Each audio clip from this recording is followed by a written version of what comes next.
जोहार के सनाम को मिट्टन इंटरव्यू रे SNB लाइव चैनल मिट्टन मेना अब सानताल समाज रना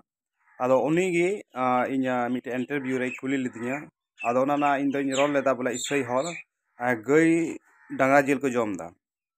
आदो ओना चेदा इन रोल केते ओना मिट्टन बयहा अडी आस्कित एनते इन फोन दिया फोन कतेन चेक को लिंग गालमराव केदा आ चेक का लिंग कथा रोड केदा लिंग ओना निये रिकॉर्डिंग आंजम पे निये रिकॉर्डिंग रे आयमा कुछ बुन चेक दड़ेया अगर सही समालिक प्रति बुन गुणनोआ तो निये रिकॉर्डिंग रे आयमा कुछ बुन चेक दड़ेया आगे आयमा कुछ सिखनत ᱧᱟᱢᱚᱜᱼᱟ और निये वीडियो तो चालू कते मी आड़ी रे दोहो का पे और आंजम तेगे जहाना बुझोआ है भैया ले में बड़ी नपाय गे मा जे वीडियो को नहीं नेले तमाñ bang बड़ी नपाय गे अच्छा काटा वीडियो भैया बयहा चे मेना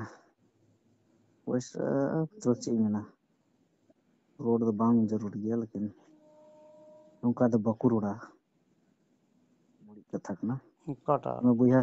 मैं गुडू हो बन जम को चुटिया हो बन जम को सुकरी हो बन जम को मेरा हो बन जम को अच्छा कदा मैंने बोले डंगरा को जम को यूं इसई कन गे बयहा बांग जम हर को जम से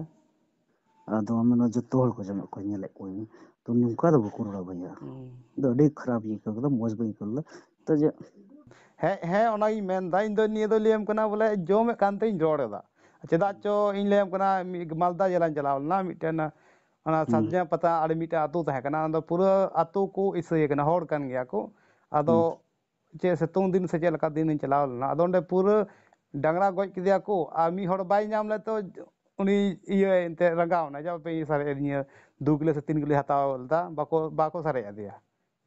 आदो ओना को नेल इयते नहीं रोड केदा ऐसे बात दो इन नेल ठीक ठीक दिन रोड दा थोर जतो हर तो बई में का जरा को जोम ठीक भैया ई नोंडे आले आतो मुद्दे रे ई मते गे सही ठीक लेकिन ई नोंडे बांग सुकरी जिल हो बजमा ठीक ई मते गे ई मते गे बांदो सुकरी जिल हम जमा बांदो गुडू ले जिल हम तो चिता बम जम रोंडे जिल चिता बम होड़ कना आदो ई इच्छा गे बनु तो बन जम दा आपे पे जम दा चबा गे आदो इन दे निये नि मेंदा एंद्रिया आमा बुझो एंद्रिया लो बुझो इंद्री दुबा लेकिन उन गन बोले डिक्लेयर करते बाको रोड़ा अड़ी बड़ी एके कना आजो भैया ते इन नेल चीज का बड़ी मैंने हम बा बड़ी एको गया आजो मैं जो कथा इन रोड़ दा बांग बड़ी एको गया कहीं ना कहीं एको गया बांग दो बांग को लेकिन नेल के दिन बांग ओना ते उनो बा ओना चीज दो मेना इन दो बड़ी एके ने कना दो साना मोर दो बबन कना है सनाम इन हिदो मेन थोड़ी मेन कदा बोले ए सनाम होड़ आदो को जो में को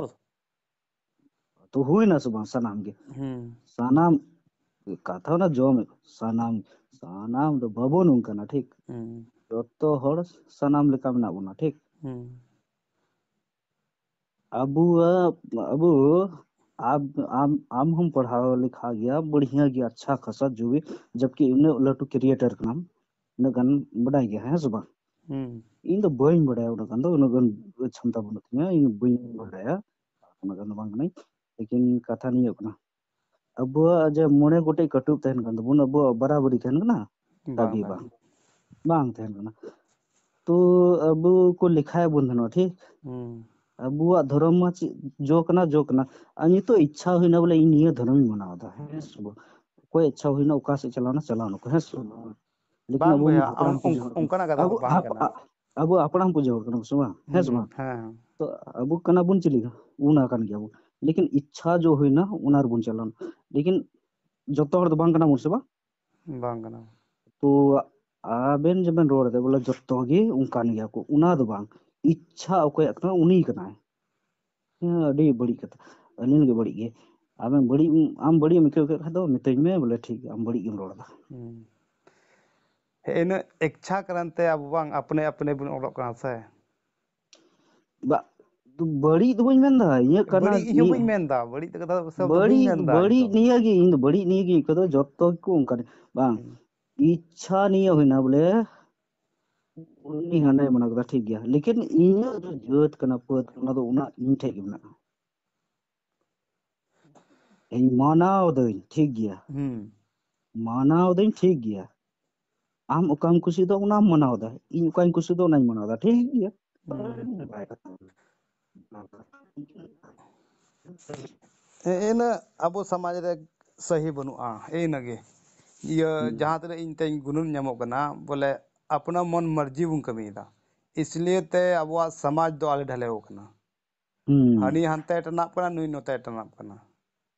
बा एग्जाम्पल इन्हें हाँ इन्हें एग्जाम्पल कहना ते तो नहीं कना अबुआ जत परसी जो मिना अबुआ जगार गी थे चुन ठीक अबुआ जगार गी थे चुन लेकिन हाँ आम मनाव एकदम ठीक गया आम मनाव एकदम ठीक गया चबा गया आम कुसी तो ना तो मनाव केदा लेकिन इन्हें जो धरम करम ना पूरा कते दोया चे बड़ी उकाटा से दाखा बुझु बिन हमले सिदाय को अबुआ सिदाय को चे हुई कना सिद्धाय को मजी मजी व्यवस्था हट काम बनते तो मजी पुरानी होना चाहिए ना सुनो ना गवा ठीक है अच्छा अबु लेका दिकू को चला ना चिका देखु देखु तो चिका या नहीं तो अब समाज बरते कर मार मुझसे देखु में चिका या तो अबु समाज अबु तीन ठीक गया देखो दा जो मैं उनको मीटिंग कैटेगरी को जो कना उनको हिंदू ये को पूजो कना उनको थोड़ा एटा को पूजो कना अदो अदो अदो उंडे किचो किसे में तो नितो दो चिदा को मेंदा बोले इंदे हिंदू कना मेन दो कुछ बांग मैं ना को अदो आम दो चे मेंदा इन हापड़ाम पूजा होड़ कने मेन दो को ओके इन में इन दिन बड़ा हापड़ाम पूजा होड़ कना इन बड़ा गनी आम बढ़ाई गया से अदो नितो आम दो मीटा होड़ गेम टारगेट या से हनी होड़म टारगेट या उना तो बांग जतो लकन होड़ टारगेट के से बाद जतो लकन टारगेट को इन अबु अबुआ किसे चे हुई कना ठीक अबुआ किसे चे हुई अबु तो बांग दो बुन हिंदू ना बांग दो इसरे ना बुन बांग दो चिली ना बुन हाँ से बांग खिचड़ी ना खिचड़ी दो बांग अबु बांग दो बुन हिंदू कना बांग दो बुन ईसाई कना ठीक अबु चिली कना बुन हपड़ाम पूजा होड़ कना बुन अबुआ धर्म अबुआ करम को मनाव दा हिंदू बाको मनाव दा जहां को मनाव दा बाको मनाव दा अबु चे बुन चिकाय दा अबु प्राकृतिक पूजा होड़ कना बुन तो अबु तो चिखा तो बुन लगू कना हिंदू कना मेन दो बुन सब है कुछु गन ना को बोले मेन दे बांग कुछु गान दो बांग कुछु गन होड़ ना को कुछु गन हटा बोले कुछु गान दो बांग सनाम होड़ मेना को नि तो जहां गी कुलिया ने इन हिंदू कना मेन दो को नि तो होय मेन दा इन हिंदू कना तिहिं अब दो देवी पूजा बुन चला कना कली पूजा बुन चला कना उनको दो अबुरन कना को बांग कना को इन गे चुई में कन बया इन गे चुई में कना तो बया ठीक गे मेन केदा उना कथा तिहिं मीटांग जिनिस दो टारगेट कते बबुन चला ठीक इन लगी हम आलम टारगेट आम लगी बन टारगेट तो इन हो उनी कान के आम हम उनी कान गया ठीक टारगेट ये चीज हुई ना जे अब हड़ हपन तो बुन हड़ कना आम कुछ भी मना में लेकिन हरदम हड़ कना आम कुछ भी मना में अलग चीज कना लेकिन हरदम हड़ कुछ भी मनावा इन व्यवस्था में इन संथाल जाति लगा इन धर्म में इन हापड़ाम पूजा हड़ कना हापड़ाम पूजा एटा से चला चिकाते एटा से चला बोले चिदा एटा बोले ठीक है एटा से बन चला खाय तो आम तो छे लगे तो देवी पूजा में चला ना तीन चला कना तो अरे देवी हां तो हुई ना सुबह टारगेट में ओना की चो में ना टारगेट तो अंजम में सोच को से आई सही सोच में ओना की चो बोले इससे हर दो बोले ये डंगरा को जमा को मेरा ठीक गया आम तो छे लगे देवी पूजा में चला कना अरे तीन चलाओ कना देवी तीन चलाओ कना मेते के देवी पूजा चला कना साइना चे एकदम चला कना अरे इनटे में जो तो हम जेला ये चला कना ओड़ा कान दिया ए बुइहा उना तो बकुरा देवी पूजा टारगेट कते तो बकुरा लेकिन निया समाज सुधार वाला किस कना इन उना तो बन चला कना लेकिन है मी टाइम बोले करम कना धर्म कना बोले ही मना हो देनु ठीक गया उनी आया जगह में ये तो सही तो ये ठीक बइन के लगा जो अमा जाति लकान ता धर्म ना तमा से व्यवस्था में तो ना हिसाब चला में तो समाज बड़े ठिकु गया से बम माले ढालेया उना तो बा उना टारगेट कते तो बकुरोड़ा टारगेट मतलब तो बांग कना अगर अमा समाज उना बज मनाव दे इन हो बज मनाव दा इजा जोमना उना की मनाव दा ठीक उना ही खाली तो को बोला ठीक है अमा जगह रे बना में एने तोर बांग जितु कना bang jutuk kena niya gitu am niya roll kate bang adi kharap adi badi bang moj आजो में कोई कोई ये नहीं कोई क्यों गया अंतन ऐसे बात समाज तो बंग सुधारक वाला इंसान जो bang उनका तो बाकू रोड़ा उनका ची बाकू लगा रोड़ा तो रोड़ा भैया तो बे चला उनका बोलती है बाकू रोड़ा उनका मी जिनिस 99% नहीं टारगेट हो कते टारगेट टारगेट मतलब निया हुई ना है तिहिन bang ठीक गया जहां गे जॉम केदा ठीक गया न्यू केदा ठीक गया अलग चीज कना लेकिन अबुआ जे उखा में ना उना बुन पुरो दा से बबुन पुरो दा उना रिया टारगेट कते रोड में आदम चला ना देवी पूजा कली पूजा दसाई एने तरीके दसा एने चेल की बोई चला हा कना उना तो दो हम जरा तो रस्को बुझो तो बेनी बुझो दे छे दसा एने चेल की बोई चला हा कना हम पड़ा तो बेनी इन बड़ा ये चल के को चला अदो कना आम खाली हे इन कना मिटन जेल दा बोले खाली दिव्य पूजा दिव्य जतो गे यूं जतो टारगेट को आलो मेना बोले अको हिंदू को को टारगेट को अको ईसाई को टारगेट को गया बा उना लेकिन टारगेट तो उना तो बुझ में दा हम टारगेट को जॉम न्यू ordinary आदमा जतो हर जो का बराबरी को कमी दा उनका के अदो आबेन हे इन सनाम दो हर इन बेन दो लिखा को तो उनका इन दो बराबरी नहीं बड़ाया बस आमा जाति ना जाति लगा तमा धर्म ना तमा धर्म काते आमा व्यवस्था में तमा अदो ना चला में कोई दिक्कत बांग बांग आदो जत माने मान ले आजा जतो हर एग्जांपल आमी ले वही बोया चीज उना को कमी दा जतो हर उना को एग्जांपल कमी आमी दा ले आम ये की ये नियर का कोन को मुसला चला कना को जहां से बको चला कना ओका से चला कना को नेल का को बको मुकोमी आतो राचा ए 10 टी को परिवर्तन कना बाको परिवर्तन कना है मी बार हेना को गया बइन मेंदा बांग दो लेकिन आधा मिटन आतो रे पूरा को इसे चला कना आप हिंदू मा तो पूरा की मेना को तकरीबन लेव तकरीबन मेना को गया ये हिंदू मा हिंदू लेकिन ठीक हिंदू है हिंदू हिना को गया लेकिन उनको ज्यादातर अब कमी कान गया कुनी अंते संथाल आदिचारी व्यवस्था को पंजाए कान गया आ चेट है जितना भी पंजा इंते के इसे चेट हेना है पंजा के उनको चेट है बामा चेट है पंजा के तमा कोय काठे पंजा के दा अरे उनी में एने गोड़ो कान गी ये जाहिर थान इसे गोड टंडी रे तो सोराय जो गोड टंडी रे उनी सोरो कान गया आ आपे मा इसे हड़ मा सोरो को सोरो कान अच्छा एक मीटंग कथा अंजो मीटंग कथा से ठीक गया बको शुरू करना गोड टंडी को जो अमा सोरो काना पहले बसे बामा बाम पहले पहले मीटंग कथा अंजो में ठीक गया अमा जाहिर थान रे कोयटा मुस्लिम हजुकना से कोयटा अरे हिंदू मुसलो छोड़ो अमा जाहिर मुस्लिम छोड़ो आम की बाम चला मुसलो का भाई जुआ बा कोयटा हिंदू और मुस्लिम अरे हजुकन तमा अंजो अमा में जाहिर थान रे अको आम दा ठेलो आमा बाय जुआ बामा उनी दो आमा आमा अरे इन आमा ओना दो बइन आमा मिता बा आमा सोराय मेना तम ओना कोयटा हिंदू कोयटा अरे जादव पे आम मेना की बाम तमा भलो ये भिलुआ कान दो बा होटा चे भिलु कोयटा तमा माना तमा जादव अरे ये नो दा मतलब तो बांग कना आम बाम की कोयटा जादव पे मेना तमा आमा ये उना बांग बांग अंजो सोराय आम की ओना भी जाहिर थान या गोट टंडिया बाम भिलुआ कना दो एटा बा एटा बा चे भिलु मीटंग तमा कथा आंजो में पहले मीटंग कथा मजी आंजो में धान बाय भिलुआ बा कना आम बाम मीटंग भिलुआ कथा कना मांजो मा आम एटा मीटंग चका कथा मांजो भिलु तमा मीटंग कथा मांजो मा बा रोड में फाल उना दो मीटंग कथा आंजो में ओकोटा जादव आमा जे आमा ये जाहिर थान रे हजु कना सामा ये उरा ये सोरहाय मेना तमा आदो इंचे मिताम कना आम की आमाज मजी थान जहर थान भाम बिलुआ कना एटा हर चिकाय बा बिलु तमा आम संथाल कना कोयटा इसे बा मेना तमा अरे कोयटा बोले आम दो इन बड़े ऐसे इन लेम कना ओ आम अगोनी बड़ा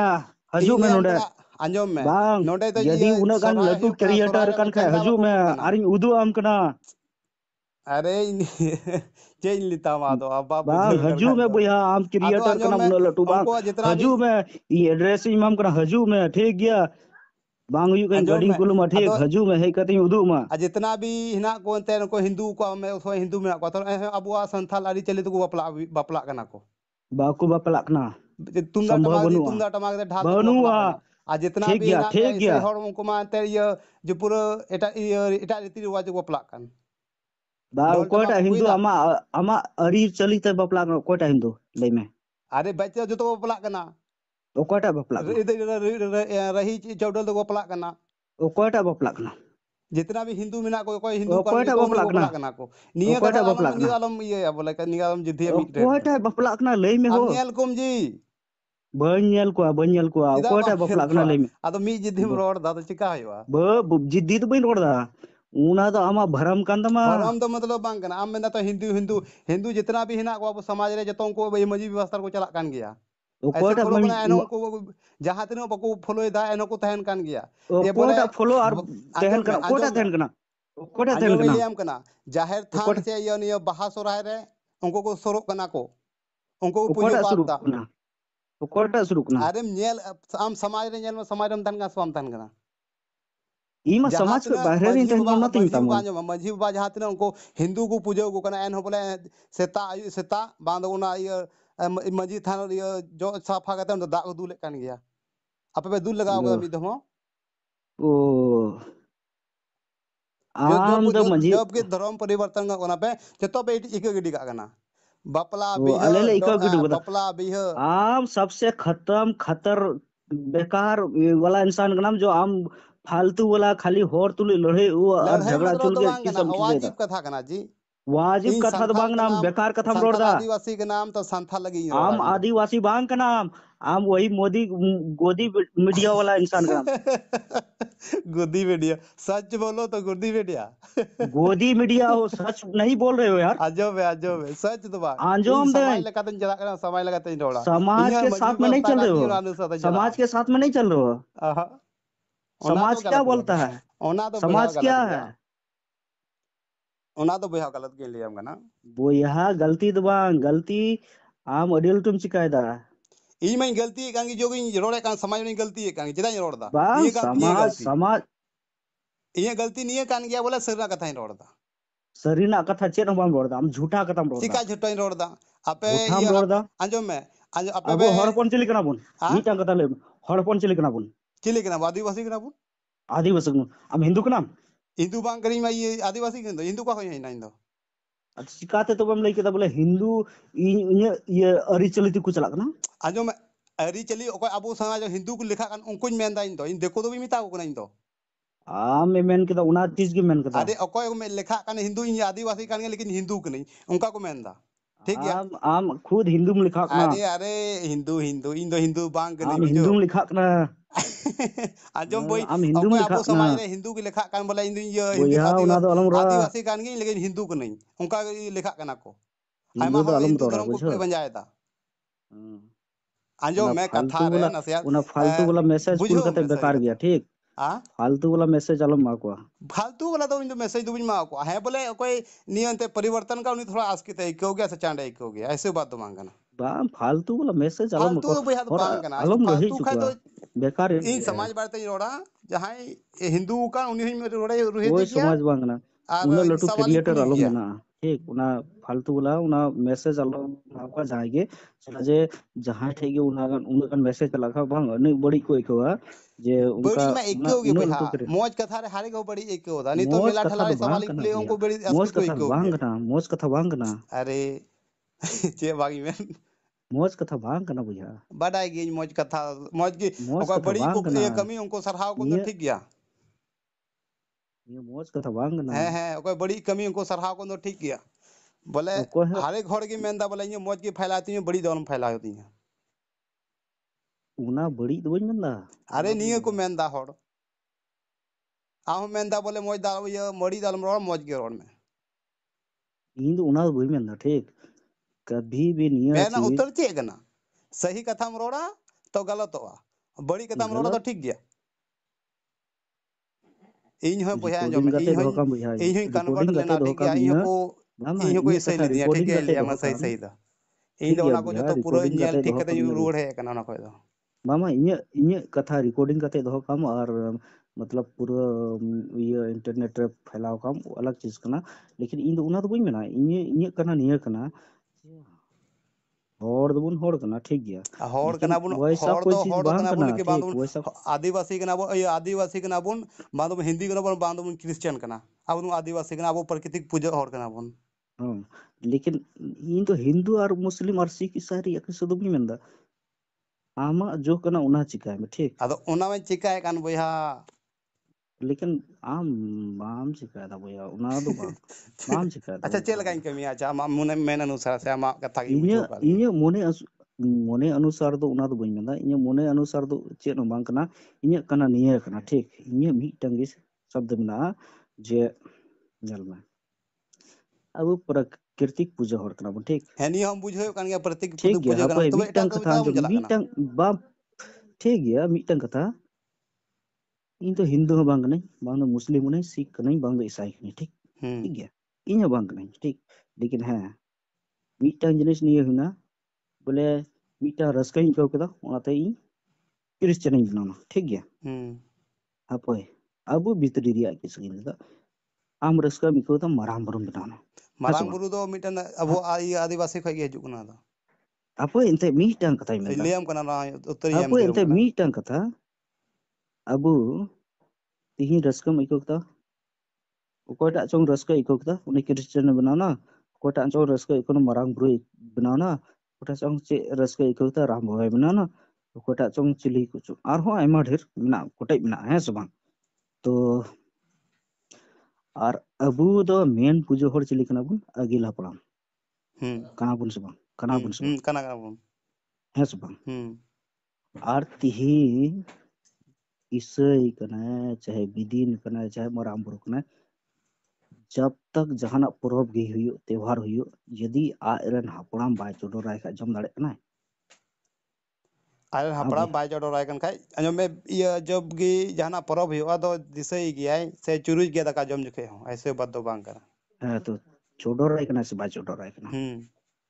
है बुया है सब मीटा उनी मना केदा अलग चीज कना लेकिन उनी चोडोराय कना सब चोडोराय कना तो अभी तो चिली पूजो हड़ कना बुन प्राकृतिक तो अबु चिली बुन मना को प्राकृतिक तो अबु उनको बुन मना को और मी हो टारगेट कते जे नुनका मिता हंका और नंका उनी आदो खुशी आज ते इन दो उनी कोई मना अंजो केदा में चबा को गया इन दो को एटा हर थोड़ी मनाए को इन समाज रन हर गिन ये सही दिशा इन दिए को अबो दो निया कान तबुना अबो दो हना कान तबुना तो आम हो मना गया ई हो मन गया ठीक लेकिन उनका द बकुर इन हो बन जम दा बुया ठीक लेकिन इरन जो मिना को उनको पूजा को कान गया लेकिन आम बुझाओ कम ई हो मिता दिया उनको मिता को ई हो मिता दी लेकिन उना चीज बंगना जतो हर बबुन बनु बना उनका दो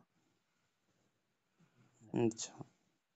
आदो है कोई जो गलती आम कदा दो में गलती जम कदा ना बोले आम दो आस्कित कना बोले डंगरा जेल चेदा बोले जतो हर को इसे हर को जमे को इन मेन कदा तो ना वीडियो रे है इन दो अडी आस्कित ही को है जतो आस्कित हर दो बांग कना आंजो में को आस्कित दो आइको गया भैया आस्कित दो आइको गया चेदा चो इन दो रोड गया इन दो जो नेल का रोडे कान गया अदो इन बांग कना दो इन आस्कित इन को सबा इन मिता आदो में बाम जम दा उना अलग कथा कना और कोई जम दा उनी लगी कना नी दो अदो जतो हर चिदा मिता को आदो लेम कना जाओ संगे गुम हो रिदु कान गया भैया बाम बुया जतो हर गुहुम हुरदी खा दो थोड़ा गान तो उनको उनको से जाहो तो रोड गया बड़ी कथा तो इन हो बई मनता दादा चे दिया भैया जा संगे गुहुम रिदु खाए हो जाओ तो रोड गया उड़ी तो बाय रोड अच्छा चिंता अचूर दा गुड़ियो तो जानती तो रोड गया से थोड़ा थोड़ा आदो इन जानती है चूर दा बजो आदो रिदु करा घुमार अदो जाहो हसुई खा तो हसुई गया से अंजम में नी कना कथा तो बांग हसुना जरूरी कना लेकिन ये को कथा बुझो ना बांग आदो उन कान तो उनका तो पाकू रोड़ा थोड़ा कान सिविल अबु आपे पढ़ा लिखा बुद्धिजीवी हर कना पे लेकिन इसे पढ़ा लिखा करते हम बुझो तबन अबुआ चे कान तबुना बुटो चे कान तबुना निये गिज मेना बुझो कते की बुझो कते की बुन मेन दो बुझा ठीक तो ई बड़ी दो उनका तो बोई मेन का बड़ी कथा जहां उल्टा से दो उना निये कना बांग हुयु कान गया अलग चीज कना लेकिन बांग ऐसा मिता भयो ऐसा मिता को जमन उनको आरो जमन को बुझो जो इको को लेकिन उनका डायरेक्टली तो बको मिता को मौज बांग के जे बड़ी मेन था दो मेन कोई बात बांग इन चीज ने लेम कना भैया इन दो जो नेल कदा बांग ओना गी रोड कदा अंते आस्कित मा एक गया जो सरी कथा जहां गी मिताम जहाना गी जहां सरी कथा दो अतो इन बम बनो नियंते है अंते बनु मा भैया इन हो कहानी गी लेकिन बनो दा और बाम जम दा ठीक गया बुझो किदा लेकिन आर को जमे कन उनको तुम चिका को तो उनको लगे वैसे की कथा तो बस उनको लगी कथा करना उडुक जो थोड़ा आप दिल में काहे लेते हो तो बाम बुद्धिजीवी करना उन उडुक जो का ऐसा ही हमना लफ्ज बिना ऐसा लफ्ज उडुक जो बांग अब के बिना हो अच्छा भैया ये अच्छा मीटिंग कथा ये इम्पोर्टेंट गे तो मीटिंग इंटरव्यू लगा के मीटिंग सवाल है तो सवाल गी मोचा के बाबा दिया ᱟᱹᱰᱤ ᱢᱚᱡᱮᱢ ᱜᱟᱞᱢᱟᱨᱟᱣ ᱛᱟᱞᱟᱝᱟ ᱟᱢ ᱵᱩᱡᱷᱟᱹᱣ ᱠᱟᱛᱷᱟᱢ ᱵᱩᱡᱷᱟᱹᱣ ᱛᱟᱞᱟᱝᱟ ᱟᱹᱰᱤ ᱥᱟᱨᱦᱟᱣ ᱫᱚ ᱢᱤᱫᱴᱟᱝ ᱟᱪᱪᱷᱟ ᱟᱵᱚ ᱦᱚᱲ ᱪᱤᱠᱟ ᱛᱮᱵᱚ ᱤᱥᱟᱹᱭᱚᱜ ᱠᱟᱱᱟ ᱢᱮᱱ ᱪᱤᱡ ᱟᱨ ᱵᱚᱭᱦᱟ ᱴᱷᱤक ᱦᱩᱸ ᱟᱹᱰᱤ ᱱᱟᱯᱟᱭ ᱠᱟᱛᱷᱟ ᱠᱟᱱᱟ ᱠᱟᱛᱷᱟ ᱦᱩᱸ ᱟᱹᱰᱤ ᱞᱟᱹᱴᱩ ᱠᱟᱛᱷᱟ ᱵᱟᱝ ᱟᱹᱰᱤ ᱠᱟᱹᱴᱤᱡ ᱠᱟᱛᱷᱟ ᱵᱟᱝ ᱠᱟᱛᱷᱟ ᱱᱤᱭᱟᱹ ᱦᱩᱭᱩᱜ ᱠᱟᱱᱟ ᱴᱷᱤक ᱟᱵᱚᱣᱟᱜ ᱵᱩᱡᱷᱟᱹᱣ ᱵᱟᱝ ᱛᱟᱦᱮᱸ ᱠᱟᱱᱟ ᱴᱷᱤक ᱴᱷᱤᱠ ᱴᱷᱤक ᱜᱮᱭᱟ ᱟᱵᱚᱣᱟᱜ ᱵᱩᱡᱷᱟᱹᱣ ᱵᱟᱝ ᱛᱟᱦᱮᱸ ᱠᱟᱱᱟ ᱵᱩᱡᱷᱟᱹᱣ ᱢᱤᱫᱴᱟᱝ ᱜᱮ ᱛᱟᱦᱮᱸ ᱠᱟᱱᱟ ᱦᱩᱸ ᱚᱠᱟ ᱴᱷᱮᱡ ᱟᱵᱚ ᱢᱚᱸᱡᱽ ᱵᱚᱱ ᱟᱹᱭᱠᱟᱹᱣ ᱛᱟᱦᱮᱱᱟ ᱦᱮᱸ ᱥᱮ ᱵᱟᱝ ᱦᱩᱸ ᱟᱵᱚ ᱞᱮᱠᱟᱱ ᱦᱚᱲ ᱟᱵᱚ ᱦᱚᱲ ᱦᱚᱯᱚᱱᱟᱜ ᱠᱤᱥᱟᱹ ᱴᱷᱤक ᱦᱮᱸ ᱦᱚᱲ ᱦᱚᱯᱚᱱᱟᱜ ᱜᱤᱧ ᱨᱚᱲ ᱮᱫᱟ हर हपना किसा आम हूँ बड़ी अलम बुझे अब ओकारे मौज बन बुझे थनो ओडे बन दड़ दिए थनो ᱦᱮᱸ कथा कना से बन ᱵᱟᱠᱷᱟᱡ नीत ᱫᱚ खज बन सिद्धाय खज गे ᱦᱮᱸ ओकारे मौज बन बुझे थनो ओडे बन दड़ दिए ᱟᱵᱚᱣᱟᱜ ᱥᱟᱢᱟᱡᱽ ᱢᱤᱫᱴᱮᱱ बाद बाम बाम बाद रे जो अंजाम हुई उना दो बोबन नेले थनो लेकिन सबसे पहले ᱟᱫᱚ ओडे बन दड़ दिए थनो ᱱᱤᱛᱚᱜ ᱵᱚᱱ ᱵᱩᱡᱷᱟᱹᱣ ᱠᱮᱫᱟ ᱵᱚᱭᱦᱟ ᱟᱵᱚᱣᱟᱜ ᱫᱚ ᱱᱤᱭᱟᱹ ᱫᱚ ᱵᱟᱝ ᱠᱟᱱᱟ ᱱᱤᱭᱟᱹ ᱠᱟᱱ ᱛᱟᱵᱚᱱᱟ ᱟᱵᱚᱣᱟᱜ ᱰᱟᱦᱟᱨ ᱫᱚ ᱱᱤᱭᱟᱹ ᱠᱟᱱ ᱛᱟᱵᱚᱱᱟ ᱱᱤᱭᱟᱹ ᱫᱚ ᱵᱟᱝ ᱠᱟᱱ ᱛᱟᱵᱚᱱᱟ ᱱᱤᱛᱚᱜ ᱵᱚᱱ ᱵᱩᱡᱷᱟᱹᱣᱟ ᱱᱤᱛᱚᱜ ᱵᱚᱱ ᱨᱩᱣᱟᱹᱲᱚᱜᱼᱟ सिंपल कथा कना आदो अतो बुया अंजम में आदो उन जुके बन गलती का ठीक उंडे को रुवड़ो लगी थोड़ा कन समय लगा है सुबह लगा सुबह समय दो बांग लगावा लगा गया समय भैया दो बांग ऐसा लगावा कोई बात नहीं समय दो लगा बांग लगावा लगा इन लगा लगा समय दो बांग लगावा लेकिन मन लगा हुआ बड़ा समय लगा ऐसा कोई बात बंगना समय लगा हर चीज रे समय लगा ना तबे भैया निया अच्छा निया ठीक निया गया आम निया अड़ी मोज जीवन कथा तो मन निया जीवन को चलाएं इसके बाद हा जदी बदलवा बांग भैया आप मीटन कथा अंजम में ठीक आमेन के बोला समय बांग लगा ठीक है नीत के हुआ ठीक है भैया आप आमिन जनाम कते तुरंत ददड़ बन लगा लो ना जन्म कते हाँ ददड़ बन लगा लो ना इमा मी साल पर धरी लगावन हाँ तो समय लगा ना सब है तो आम मी साल लगाव मा बुझो रे मी हाँ साल तो बाद रोड उना हजू चीज तलांग में के इसी रे ᱤᱧ ᱢᱟᱧ आदिवासी ᱵᱩᱡᱷᱟᱹᱣ ᱠᱮ समाज रे ᱵᱟᱝ ᱤᱧ ᱢᱟᱧ ᱵᱩᱡᱷᱟᱹᱣ ᱠᱮ हैं ᱟᱨᱦᱚᱸ ᱦᱚᱲ ᱵᱩᱡᱷᱟᱹᱣ ᱠᱚ ᱞᱟᱹᱜᱤᱫ ᱥᱚᱢᱚᱭ ᱞᱟᱜᱟᱜᱼᱟ ᱥᱮ ᱵᱟᱝ आदो चेल का पे प्रचार ता नियो प्रचार तलांग में तो बुया ᱪᱮᱫ ᱤᱧ ᱢᱮᱱ ᱠᱮᱫᱟ ᱵᱟᱹᱲᱤᱡ ᱤᱧ ᱢᱮᱱ ᱠᱮᱫᱟ ᱥᱚᱢᱚᱭ बांग बांग ᱞᱟᱜᱟᱜᱼᱟ आदो ओना ᱴᱷᱤक ची ᱜᱮᱭᱟ में कान ᱥᱚᱢᱚᱭ बोया ᱞᱟᱜᱟᱜᱼᱟ ᱟᱫᱚ ᱟᱢ ओना ची जी ᱟᱨ मेने ᱪᱮᱫ का चेल का पे उनका प्रचार कान था नहीं तो उनका का प्रचार में हजू रोड हजू अपन सिंपल कथा कना आरो को ᱟᱵᱮᱱᱟᱜ ᱩᱢᱟᱹᱨ बुझो ᱛᱤᱱᱟᱹᱜ ᱦᱩᱭᱱᱟ हाँ ᱟᱵᱮᱱᱟᱜ ᱩᱢᱟᱹᱨ ᱛᱤᱱᱟᱹᱜ ᱦᱩᱭᱱᱟ अलिया कम से कम 35 ᱟᱹᱞᱤᱧ 25 हुई कना ठीक ओ यानी ठीक यंग कोड़ा कना बन ये बुझो वन ᱦᱟᱯᱳᱭ बुझो ᱟᱸᱡᱚᱢ ᱢᱮ गया बन ᱟᱸᱡᱚᱢ ᱢᱮ ᱟᱵᱮᱱᱟᱜ 35 हुई ᱟᱹᱞᱤᱧᱟᱜ 25 ठीक तो अली मको बुझवाली नंका और हंका उनातलिंग चलावना है सुबह अदो अली हो कम से कम उनको बुझो बुझो ते लगा लेंगे सुबह अंजम में इन 10 साल इसे इन था ना 10 साल 2006 रे आ 2016 हबी या 17 हबी इसे इन था कना जब व्हाट्सएप फेसबुक इन नेल केदा से आज को सामाजिक सुसरिया हर काठे को सामाजिक ये ओंडे कथा अंजम केदा अब दो बोन हिंदू कना हिंदू हो बांग कना बोन बांग दो क्रिश्चियन कना अब दो आदिवासी कना अब दो प्रकृति पूजक कना ओनान चिकाइन बुझाव केदा इन आज चिकाइन रोड है ना इन सेता आयुब जिसु मसीह रोड ᱧᱩᱛᱩ ᱧᱩᱢᱮ ᱛᱟᱦᱮᱸ जहां तीन चला कान था मिटे रेडियो तहां लाहाते तहां कान दिया रेडियो रे आंजोमे था मिटे इये रे मिटन इया रेडियो ते आंजोमे था जिसु मसीह इये कथा सेता आयुब आंजोमे था चिका ना इका केदा इन बुझाव केदा सही चेक कना गलत चेक कना अदो आम हो तो पढ़ा लिखा होड़ कान तबना आरो पे सब पढ़ा लिखा होड़ कान देना तबना जितना भी आदिवासी समाज रे होड़ इसई कना को जतो पढ़ा लिखा शिक्षित कना को ना भैया ठीक गया अडी नपाय निये चिका कथा तब अडी बुझाव नपाय ᱧᱟᱢ दा दो बा अडी नपाय कथा मोड़ केदा ठीक आम 10 साल हनी सेम थे ना भैया हम 10 साल ही आम ना हां डांगरा जिले में जुमत ना भंजो में थे हम दा भैया नुका दा अदो ñel का को जजम हर को जम दा आम बाम जुम दा 10 साल रिम थे सई आम बाम जुम लेदा अदो इन तो इमा हैं इमा इसे गी मिनाई नि तो हैं अच्छा नि को मिनेंगे ये बोरन जुम अदो आम दो नुका दा कम रोड के इन जम की बन जम ले चे अदो रोड़ा दे अदो आम चिकातम रोड के दा का भैया बन रोड़ा तबे इसई हर को जम दा अदो आम मा तेहे कना चिदा बाम अदो जुम ताहे के बन जम लेदा अदो तेहे कना बाम जुम लेदा अदो आमम तेहे कना उना जगह रे और बांग हुई लेना तो सनाम हड़ दो बनुक का से उनका तो ᱟᱫᱚ ᱚᱱᱟ ᱪᱩᱧ ᱢᱮᱱᱮᱫ ᱠᱟᱱ ᱤᱧ ᱚᱠᱟᱨᱮᱧ ᱛᱟᱦᱮᱸ ᱠᱟᱱᱟ ᱚᱠᱟ ᱠᱮᱨᱞᱟ ᱨᱮᱧ ᱛᱟᱦᱮᱸ ᱠᱟᱱᱟ ᱢᱤᱫᱴᱮᱱ ᱤᱭᱟᱹ ST यूसुफ शनिवार ᱪᱮ ᱚᱱᱠᱟ कुछ ᱢᱮᱱᱟᱜᱼᱟ ᱧᱩᱛᱩᱢ ᱚᱱᱟᱨᱮ ᱠᱚᱢ ᱥᱮ ᱠᱚᱢ 300 ᱦᱚᱲ ᱤᱭᱟᱹ ᱯᱟᱲᱦᱟᱜ ᱠᱟᱱ ᱛᱟᱠᱚ ᱯᱷᱟᱫᱟᱨ ᱵᱮᱱᱟᱣ ᱞᱟᱹᱜᱤᱫ ᱚᱸᱰᱮᱧ ᱛᱟᱦᱮᱱ ᱠᱟᱱ ᱛᱟᱦᱮᱸᱜᱼᱟ ᱢᱤᱫ ᱜᱟᱹᱭ ᱜᱚᱲᱟ ᱨᱤᱧ ᱠᱟᱹᱢᱤᱭᱮᱫ ᱛᱟᱦᱮᱸ ᱱᱤᱭᱟᱹ ᱟᱸᱡᱚᱢ ᱢᱮᱱ ᱠᱟᱫᱟ ᱢᱮ ᱵᱚᱞᱮ ᱦᱟᱯᱮ इंग्लिश चीज लगे ले चला ले इंग्लिश चीज इंग्लिश bang ᱤᱧ ᱫᱚ इंग्लिश ᱫᱚ ᱵᱟᱹᱧ ᱪᱮᱫ ᱠᱟᱱ ᱛᱟᱦᱮᱸᱜᱼᱟ ᱤᱧ ᱫᱚ ᱚᱸᱰᱮ ᱜᱟᱹᱭ ᱜᱚᱲᱟ ᱨᱤᱧ ᱠᱟᱹᱢᱤ ᱠᱟᱱ ᱛᱟᱦᱮᱸᱜᱼᱟ ᱵᱩᱡᱷᱟᱹᱣ ᱵᱟᱝ ᱚᱸᱰᱮ वास्तव रे ओंडे इंग्लिश लगी को चला कना इंग्लिश सीख दो आदो बांग आंजम ओंडे इन उनको गई गेगे ये मतलब मीडिया रुआ कान था उन्हीं गई मैं दा इसको काटिएगा इसको खत्म कीजिएगा उन ओंडे गेगे जो के बइन ता है कना इन अन जो में दूर ना कथा कान जिंदगी रे ठीक ना तो बको मना जे यो हुइना ठीक जो होई ना तो होई बदल होई तब ना समाज कान तब ना संथाल समाज बदल कान दो तब ना हुयुग गया ठीक है बदल बदल दो तब हुआ पे भैया पे लेकिन पढ़ा लिखा बदल तो कोड़ा कान उनका तब तो ना बांग पे हुआ बदल तो उनका तो बांग हुआ तिही मी होर माम उनी जदाम ये लिखा है तो बदल तो बांग हुयुग ना बदल या मतलब निया हुयुग ना जे उनी होर हो दिक्कत अलो पड़ाया और जहां होर हो अलो दिक्कत पड़ा इन चिका बान तो दिक्कत इन बदल कुल दा रे भैया मतलब बदल रे मतलब निया हैं मी होर आदो टारगेट करते में आम दो नुका कना सनाम होर दो बांग को कना आदो मी होरे कुमड़ू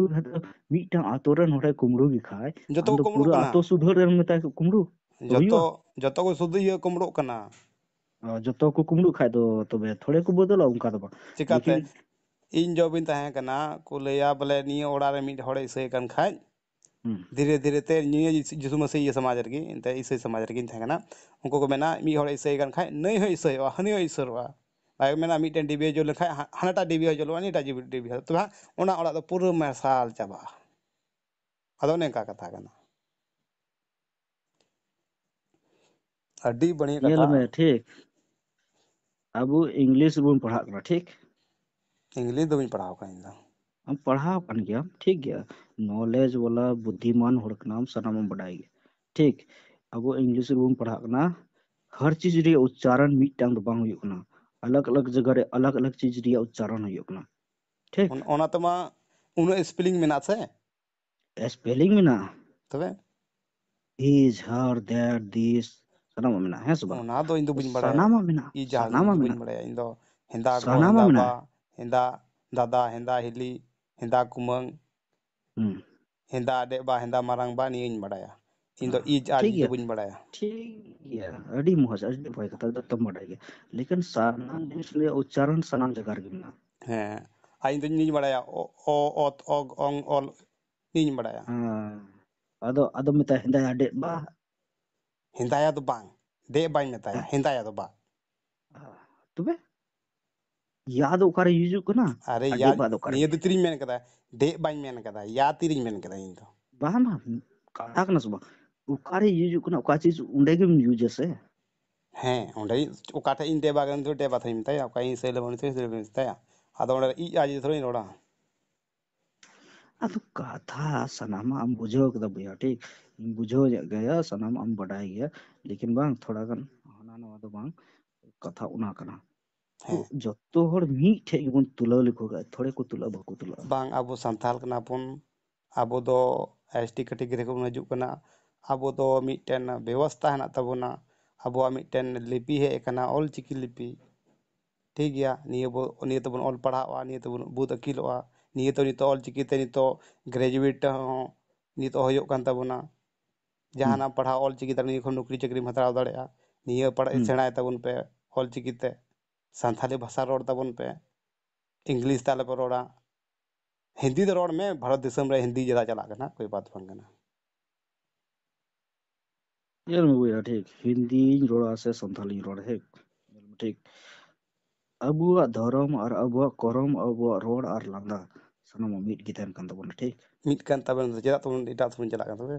इटा से तो कासे बबन चलाओ ना ठीक चेदा तबे तबे इसे तुम अपला करना सादा या सादा की तुम ये दे बहु कुड़ी बन हरो आय करना अबो तो कोड को बन हरो दा अच्छा बापला भी हम अलग कान तबन मी बाइबल नितुम ते ई बापला छिंडो आ सिंदूर हो सिंदूर कान दो अदो नि दो उकोटा चिका उकोटा बकु सिंदरो ना भैया आपन ते इसे समाज रे होड़ इमें कैथलिक kan ji सिंदरो kan जो आम तो बांग बहु कुड़ी जो सिंदूर आए ना ᱤᱧ ᱢᱟ ᱥᱤᱸᱫᱩᱨ ᱜᱟᱭ ᱠᱟᱱ ᱪᱚ ओ ठीक ᱥᱤᱸᱫᱩᱨ ᱠᱟᱱ ᱜᱮ ᱤᱧ ᱢᱟ ᱠᱩᱲᱤ ᱟᱫᱚ ᱤᱧ ᱫᱚ ᱤᱧᱟᱹᱜ ᱫᱷᱚᱨᱚᱢ ᱚᱠᱟ इला ᱢᱮᱱᱟᱜ ᱛᱤᱧᱟ भैया ᱚᱱᱟ ᱢᱮᱱᱟᱜ ᱠᱟᱱ इला ᱜᱮ भैया ᱤᱧ तीना ᱤᱥᱟᱹᱭ ᱫᱷᱚᱨᱚᱢ ᱢᱮᱱᱟᱜ ᱠᱟᱜ ᱜᱮᱭᱟ हे भैया आजम में नियो चे लका मी हर दो इस सिंदूर मी हर दो बांग तीना कैटेगरी उनी रे मिना बड़ाय नहीं तो एती बुझू ᱤᱧ ᱧᱟᱢ ᱫᱚ कनी मा ᱟᱢ ᱫᱚ ᱠᱟᱛᱷᱞᱤᱠ ᱵᱟᱢ ᱧᱮᱞ ᱠᱟᱜ ᱠᱚᱣᱟ ᱵᱚᱭᱦᱟ ᱴᱷᱤक ᱤᱧ ᱨᱮᱱ जो ᱢᱮᱱᱟᱭ अरे ᱤᱧᱟᱹᱜ ᱥᱤᱫᱷᱟᱹ ᱠᱟᱱᱟ ᱤᱧᱟᱹᱜ ᱱᱤᱭᱚᱢ ᱱᱤᱭᱟᱹ ᱠᱟᱱᱟ तीना कटे ᱤᱧᱟᱹᱜ ᱫᱷᱚᱨᱚᱢ ᱡᱚ ᱠᱟᱱᱟ ᱚᱱᱟ ᱤᱧᱟᱹᱜ ᱠᱟᱱᱟ अच्छा नियो हम बोले मिटे कैटेगरी मिना दबे मिटन दो इस ये सिंदूर मिटन दो बाको सिंदूर 오 तो बॉयहा आम जम पढ़ाओ कना लिखाओ कना ठीक गया ठीक गया अरे अरे ठीक गया ये नया है ठीक गया नवा के अंजम के ठीक गया मारे चातो बामा ठीक गया नियो मा कंपनी इससे लेका बुझो इससे के तीन प्रकार रन को हुई ना ᱤᱧ ᱢᱟ ᱵᱟᱹᱧ ᱵᱟᱲᱟᱭᱟ ᱤᱧ ᱫᱚᱧ बांग ᱵᱟᱲᱟᱭᱟ तीन प्रकार रन को तीन ᱤᱧ प्रकार ᱫᱚᱧ रन को ᱵᱟᱲᱟᱭᱟ ᱢᱟᱹᱡᱷᱤ ᱛᱷᱟᱱ ᱡᱟᱦᱮᱨ ᱛᱷᱟᱱ माझी तान जार तान ठीक ᱦᱮᱸ गया ᱱᱤᱭᱟᱹᱧ ᱵᱟᱲᱟᱭᱟ ᱟᱨ ᱢᱟᱹᱡᱷᱤ ᱛᱷᱟᱱ ᱡᱟᱦᱮᱨ ᱛᱷᱟᱱ ᱫᱚ ᱵᱟᱝ ᱫᱚ ᱥᱮᱨᱢᱟ ᱨᱮᱠᱚ ᱵᱟᱯᱞᱟᱜᱼᱟ ᱵᱟᱝ ᱫᱚ ᱚᱛ ᱨᱮᱠᱚ ᱵᱟᱯᱞᱟᱜᱼᱟ ᱩᱱᱠᱩ ᱫᱚ ᱛᱟᱞᱟ ᱰᱟᱦᱟᱨ ᱨᱮᱠᱚ ᱳই ᱛᱟᱞᱟ ᱤᱭᱟᱹ ᱨᱮᱠᱚ ᱵᱟᱯᱞᱟᱜᱼᱟ ᱥᱤᱸᱫᱩᱨᱚᱜᱼᱟ ᱠᱚ ᱦᱮᱸ ताला रे ओकार को सुंदरक कना ᱵᱚᱦᱚᱜ ᱨᱮ ᱮᱱᱛᱮᱫ बहर गे ᱦᱮᱸ नियम धर्म चेक हम बना हां ᱵᱷᱮᱡᱟ ᱵᱷᱤᱱᱟᱹ नियम धर्म ते तो आमेन किदा ताला रे को बपला कना उका ताल ये बहर को सुंदरक ᱵᱟᱝ ᱫᱚ ᱥᱮᱨᱢᱟ ᱨᱮ ᱵᱟᱝ ᱫᱚ ᱚᱛ ᱨᱮ ᱱᱤᱭᱟᱹᱧ ᱢᱮᱱ हाँ ᱠᱟᱫᱟ ᱟᱵᱚ ᱫᱚ हाँ ᱫᱟᱹᱣᱲᱟᱹ ᱪᱮᱛᱟᱱ ᱵᱚᱱ ᱵᱟᱯᱞᱟᱜ ᱠᱟᱱᱟ ᱚᱸᱰे ᱜᱮᱵᱚᱱ बांग ᱥᱤᱸᱫᱩᱨᱮᱫ ᱠᱚᱣᱟ निया को पहले चे मिलदा बोले आम 10 साल इसे हम थे कना ᱦᱮᱸ तो चिली इसे हम थे कना ᱤᱧ ᱫᱚ ᱚᱱᱮ ᱵᱟᱠᱚ ᱥᱤᱸᱫᱩᱨᱚᱜ ᱩᱱᱠᱩ ᱤᱧ ᱢᱟ ᱥᱤᱸᱫᱩᱨ ᱱᱟᱣᱟ ᱜᱤᱧ ᱟᱸᱡᱚᱢ ᱟᱠᱟᱫ ᱰᱩᱵᱩᱡ ᱱᱟᱣᱟ ᱜᱮ ᱤᱥᱟᱹᱭ ᱠᱚ ᱟᱸᱡᱚᱢ ᱢᱮᱛᱟᱜᱼᱟ ᱠᱮᱫᱟ ᱰᱩᱵᱩᱡ ᱤᱥᱟᱹᱭ तो नियल में ठीक हर चीज जांच पड़ताल कते सनामा करोड़ा ठीक ᱟᱫᱚ ᱚᱱᱟ ᱪᱚᱧ ᱢᱮᱱᱮᱫ ᱠᱟᱱ ᱵᱚᱭᱦᱟ ᱤᱧ ᱡᱟᱸᱪ आम ᱯᱟᱲᱛᱟᱞ ᱠᱟᱛᱮ आम ᱡᱚᱛᱚᱧ ᱧᱮᱞ नॉलेज वाला ᱠᱟᱛᱮᱧ हर कनाम ᱨᱩᱣᱟᱹᱲ ᱦᱮᱡ आम ᱠᱟᱱ नॉलेज वाला हर कनाम ᱤᱧ ᱫᱚ और ᱩᱱᱟᱹᱜ सनामा नॉलेज चीज ᱵᱟᱹᱱᱩᱜ बड़ा ᱛᱤᱧᱟ ᱚᱞ ᱯᱟᱲᱦᱟᱣ ᱫᱚ ᱵᱟᱹᱧ ᱯᱟᱲᱦᱟᱣ ᱠᱟᱱᱟ ᱵᱟᱥ ᱟᱯᱱᱟᱨ ओ विवेक के 10 साल इसे हम थे कना और बाम बड़ाया बᱹᱧ ᱵᱟᱲᱟᱭ ᱛᱮ ᱞᱟᱹᱭᱟᱢ ᱠᱟᱱᱟ ᱤᱧ वाह नियल में बुया उना तो बांग सनाम होठे तो बकुरुड़ा उनका तो बकुरुड़ा दया गे हर चीज रन क्रिएटर का नाम सनाम चीज हम बढ़ाया लेकिन उनका तो बकुरुड़ा ᱟᱹᱰᱤ ᱱᱟᱯᱟᱭ ᱤᱧ ᱟᱹᱭᱠᱟᱹᱣ ᱠᱮᱫᱟ ᱵᱚᱭᱦᱟ ᱱᱤᱝᱠᱟ ᱜᱮ ᱨᱚᱯᱚᱲ ᱨᱮᱱᱟᱜ नॉलेज ᱢᱟᱡᱟ दोहो कते ᱟᱹᱭᱠᱟᱹᱣᱟ सनामा को रोड़ा उनका तो बकुरुड़ा ठीक तिहिन जे अबुरन मनमोहन सिंह ᱛᱮ ᱠᱟᱱᱟ उनका तो बाय ᱛᱮ ᱠᱟᱱᱟ अबुरन प्रधानमंत्री ᱛᱮ ᱠᱟᱱᱟ जे पूरा अब इंडिया चलाओ तना सनामा बढ़ाया कना मोदी तो पाकिस्तान पर चलाओ था हेलो अब अंजम में ठीक अब आप ही चेंज मैन कहना कदा ठीक है पाकिस्तान बाय चलाओ ठीक गया पाकिस्तान भाई हापे अच्छा अच्छा ठीक रोड गया रहा अमा कथा अमा जवाब की ठीक अच्छा अच्छा पाकिस्तान भाई चला अच्छा ठीक गया अबेन लईबेन नरेंद्र मोदी बारेते ᱤᱧ ᱫᱚ ᱵᱟᱹᱧ ᱵᱟᱲᱟᱭᱟ ᱩᱱᱤ ᱫᱚ बाम बड़ा का नरेंद्र चेल गेम मोदी रोड ᱪᱮᱫ के तबे ᱠᱟᱱᱟ ᱟᱫᱚ बाम ᱟᱸᱡᱚᱢ बड़ा का चेल गेम रोड के ᱟᱫᱚ ᱟᱢ ᱢᱮᱱ ᱠᱮᱫᱟ ᱛᱚ ᱰᱟᱠᱛᱟᱨ मनमोहन सिंह ᱫᱚ ᱵᱚᱞᱮ हिंदुस्तान चलावे ᱛᱟᱦᱮᱸ ᱟᱫᱚ ᱤᱧ ᱫᱚ ᱵᱟᱹᱧ ᱢᱮᱱᱟ ᱵᱚᱞᱮ चलावे कना तो बई मेन कदा चलावे थनो आए चलावे ᱛᱟᱦᱮᱸ ᱟᱫᱚ ᱤᱧ ᱤᱧ ᱢᱮᱱ ᱠᱮᱫᱟ ᱵᱚᱞᱮ बांग मोदी ᱫᱚ बड़ी कथा ली मेन पाकिस्तान ᱫᱚ ᱵᱟᱭ कदा ᱪᱟᱞᱟᱣ ᱫᱟ नितो बांग अली तो ओना तो बोली मेन का बोले चलावे थनो आए नितो अच्छा तो बनुया ᱦᱮᱸ ᱚᱱᱟ चलावे ᱫᱚ कना तो बोली मेन कदा उनी दो ना इया बुझा बॉयस बेन खय मी आड़ीना दो हारावन खा चेक काया बांग बाजो मोदी चलावे सरकार थनो गे अली चली मेन कदा चलावे थनो आए हां चलावे कना तो बोली मेन कदा चलावन तो इनते 2003 2014 हंते चलावे था चलावे थनो आए हाँ चलावे कना ली मेन कदा बांग बांग तो बड़ी अली मेन कदा निये दो बुई मेन काम या आबेन चेदा बेन लादा कदा होई लादा केदा चेदा बेन लादा कदा बुई लादा का इनमा बा आबेन बेन लादा कदा बोले नरेंद्र मोदी तो चे बोले ये पाकिस्तानी चलावदा होय इन दिन नरेंद्र मोदी तो पाकिस्तान चलावे था से बांग अली चेल में चलावे थनो आए और चलावे कना उना दली मेन कदा ओ बोले इया रोड रे ते ये जे बेड़बा आबेन चे बेन को आबेन उना का इंटेलिजेंट होर का चेल का में रोड कदा चल गई रोड केदा अली चेल में चलावे थनो और चला कना है अंतर बन बुझे कन गया ओ नतिया रोड रे बेड़बा ना जे बेड़वा बांग हां उना लटू क्रिएटर कना बेन थोड़ा कन अबेना लैंग्वेज दो का बेन सीधा था अरे ठीक इदी चे बड़ी रोड केदा बड़ी सरकार कथा नहीं हुई ना मोदी सरकार या आय मिनाय गया उनी बारे ते चेन को नहीं रोड कदा आप आंजो मेनते उनी बारे अंजोम दो बांग आप अंते बाबेन आंजो पहले अंजोम में ठीक सरकार का बाबेन छोड़ो ना हम तो मोदी बाबेन चलाओ बढ़ाया या बाय चलाओ ठीक क्रिएटर करा बेन उना लटू लेकिन उनका तो बकुरोड़ा ठीक चे रोड केदा बुया ᱤᱧ ᱢᱟ ᱥᱚᱨᱠᱟर ᱢᱟ क्रिएटर कना ᱤᱭᱟᱹ बेन अबेन अडी लटू ᱰᱟᱠᱛᱟᱨ क्रिएटर कना ᱢᱚᱱᱢᱳᱦᱚᱱ बेन ᱥᱤᱝ ठीक ᱦᱩᱭᱩᱜ ᱭᱟ ᱢᱳᱫᱤ ᱥᱚᱨᱠᱟর ᱦᱩᱭᱩᱜ ᱮᱱᱦᱚᱸ ᱫᱚ ᱟᱵᱚ ᱫᱚ ᱠᱟᱹᱢᱤ ᱠᱟᱛᱮ ᱡᱚᱡᱚᱢ ᱦᱩᱭᱩᱜ ᱛᱟᱵᱚᱱᱟ उना तो बोली मेंदा ᱥᱚᱨᱠᱟর ᱵᱟᱨᱮ ᱛᱮᱫᱚ ᱟᱢ ᱫᱚ बांग अलिंग ᱡᱟᱦᱟᱱᱟᱜ तो ᱜᱮ उना तो ᱪᱮᱛᱟᱱ बोली ᱞᱟᱛᱟᱨ मेंदा ᱨᱚᱲ ᱚᱱᱟ ᱢᱚᱛᱞᱚᱵ ᱫᱚ उनी ᱵᱟᱝ ᱠᱟᱱᱟ तेहे कनाय अलिंग चले में उनी तेहे कनाय नितो मिनाय तो उना तो बोली मेन कदा तेहे कनाय ᱟᱫᱚ ᱤᱧ ᱪᱮᱫ ᱢᱮᱱᱮᱫ ᱠᱟᱱᱟ ᱜᱮᱪᱚᱣᱟ अब चे बेन लंदायदा ᱵᱟᱹᱧ ᱞᱟᱸᱫᱟᱭᱟ क्रिएटर ᱮᱱᱛᱮᱫ अन लटू कना बेन अबेन उनगन नॉलेज दोह कते ᱟᱵᱮᱱᱟᱜ चलू ᱠᱟᱛᱷᱟ हुई ᱟᱸᱡᱚᱢ कना ᱛᱮ ᱞᱟᱸᱫᱟ ᱛᱩᱫᱩᱜ ᱠᱟᱱ ᱛᱟᱹᱞᱤᱧᱟ लेकिन बांग काथा लंदा कते तो बांग अबेन बांग जैसे बन क्रिएटर दा बांग उनका तो बाकू क्रिएटर ठीक हर चीज नॉलेज दोह कते को कमी है ᱟᱹᱞᱤᱧ ᱴᱷᱮᱱ ᱫᱚ कोई नॉलेज ᱵᱟᱹᱱᱩᱜᱼᱟ बस अपने दिमाग के बनु अनुसार ᱞᱤᱧ खाय ᱵᱮᱱᱟᱣᱟ तो बांग बनु और मेना दो बांग नॉलेज दोह कते सनामा को कमी है ठीक तीन अच्छा गुखै उकाटा यूज हुयो ना यूज हुयो उकाटा बांग यूज हुयो खै बांग यूज हुयो अच्छा तीन खोय दो बोले bain iya pia bain kata iya target pia gitu cuy men hidup nak dia target दो बांग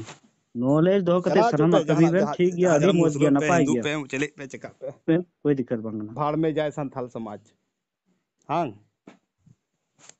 उना भैया को कोई मतलब बनुआ संथाल लेकिन समाज को बांग कोई मतलब बनो से हर बांग चीज रोड पहले रे सनामा नेल कते रोड हुयो ओका समाज को वैसा हिजू का चीज नोना बांग ना समाज को हिरकवा से बांग जहाना ये रोड पहले रे सोचा हुयो दोना चमे का भैया जो का आदिवासी समाज को हिजू का नाम एक का अबो ठे बड़ी जो ना बड़ी दो बड़ी कन गया हैं बड़ी कान गया बिल्कुल सही कथा कान मौज दो मौज कन गया नोटे मौजा बड़ी को लिखा कान तो मौजम रोड़ा बड़ी को लिखा होता ना अली तो बड़ी मिता पर ना चे मेना उनका को मेना अच्छा भैया अभी सराहो और अभी आगे गालमराव के लेकिन जाना बड़ी तो बड़ी कना है ठीक बड़ी तो और बड़ी गया बाकुर ठीक मौज तो मौज गया और ठीक मेना बोले इन दो सरी ना कथा बुन नेला ओकाटा बूटे कान दो ना बूटे सरीना बुन कथा कन गया नेल में जल पे ठीक कथा दो ना बड़ी तो बदो ना तो ना ठीक है अड्डी ना पाई गया पे क्रिएट करना बड़ी 45 मौज मिनट अड्डी का ना हो पाई अड्डी मौज जो भी जैसा भी कभी हो मौज गया लेकिन कभी कभी जो वैसा तो बाकुर हो रहा ठीक उन्हें गन जे जो भी हुई खबर सोचा समझा जो भी मौज ये ना पाएगी जो तौर सुनेगी वैसा कोई दिक्कत नहीं इंदा भैया इन दो इटा समाज थोड़ी जोड़ा मुस्लिम समाज से थोड़ी जोड़ बताओ इंदा बा ये तो उना तो बई मेंदा ये तो उना तो बई मेंदा ए वाला हो अकबर इसमें काहे आए हो आप हिंदा हिंदू ये हिंदू जात आप काहे ईसाई हो गए हैं उनका ही इन मतलब तो थोड़ी उना मैं तो दाड़ा बई हुआ मेंदा इन तो उना तो बई मेंदा इन तो इन उना तो तो अबू बई बुझा मेंदा नहीं मैं इन दाड़ा चे हुआ इन नितो इन मेन केदा बोले है अबुरन मनमोहन सिंह ये तहे कना ठीक आबे तो मैं लंदा केदा चे बोले जे नरेंद्र मोदी दो जे बोले पाकिस्तानी चलो दा तो अलिंग तो उना तो कहने रिया मतलब उना तो बांग ते कंतली अलिंग चेलिंग रोड थना आबन चे बन रोड केदा अच्छा अच्छा अली ये कॉमेडी टाइप न्यो कना लिन कॉमेडी तो बांग कना निया तो उनका तो बाको रोड़ा ठीक अच्छा ले पर आलांग गालमरा जो मिना उना तो गालमरा है ले तो तलाक में चे कथा तहां kan तलाक ना सही हुई तो आबेन दो आर चेली ले बना आबेन अच्छा ये आबेन डॉक्टर खुद मनमोहन आबेन बेन एडवांस ये आबेन खुद इतना मतलब ये गे आबेन नॉलेज वाला होर कना बेन आबेन दो लई कते दो बलिन दाड़िया डॉक्टर चेदा जे मनमोहन सिंह तहां kan ले तलाक में चे जुके चे होइना अलिन तो चिली हवांग ना ली आबेन बेन दाड़िया आबेन इसलिए चेदा आबेन बेन लांदा केदा आबेन इना गन ये मना बोले आबेन बेन बडाया सनामा जे चेक कना बांग कना दुनिया रे चे चिका कना अलिन दो चेलिंग बडाय लेकिन अच्छा है हम ले में डॉक्टर मीटा मनमोहन जिनिस सिंह की चे अलिन का लिंग बडाया मीटा जिनिस माने कटी से कटी छोटा से छोटा जो तिनका तहन कना बांग उना तो तिनका तो बांग तहन कना जे तीन घड़ी चेक चिका तो उन जगह ही बडायो कना ठीक गया गुड नाइट गिती को बेन जपीट का बेन जिंदा जोहार है मां गुड नाइट गुड नाइट